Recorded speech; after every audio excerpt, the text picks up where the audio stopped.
Hi అండి, నేనైతే ఈరోజు వంగ తోటలోకి వచ్చాను. మనం వచ్చేసి రైతుల కోసం ఒక స్మార్ట్ ప్రివెన్షన్, అంటే పురుగు రాకముందే కంట్రోల్ చేసేటట్లు ఒక డివైస్ తయారు చేస్తున్నాము. అందులో భాగంగా ఈరోజు కొన్ని ఫోటోలు అయితే కావాలి, ఎందుకంటే మనం పనిచేసే టెక్ అంతా దాని మీదే ఉంటుంది.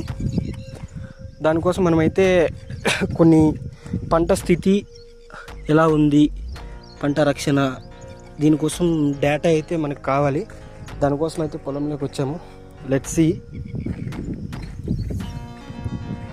ఇది కథ. ఇదైతే వంగ తోట. ఎన్ని రోజులు అయిందో తెలియదు. ఇక్కడ దగ్గరలో రైతులు ఉంటే కలవాలి, దీని గురించి డీటెయిల్గా తెలుసుకోవాలి. పంట వాళ్ళకి ఇంకా ఎటువంటి ఫీడ్బ్యాక్, వాళ్ళకి ఎటువంటి మెరుగైన సమస్యలు ఉన్నాయో తెలుసుకోవాలి. ఇన్కేస్ ఈ వీడియో చూసే వాళ్ళు ఎవరైనా రైతులు ఉంటే వాళ్ళు కామెంట్లో చెప్పినా కూడా నేను మెసేజ్ చేస్తానండి. ఈరోజుకైతే అంతే మరి. Thank you.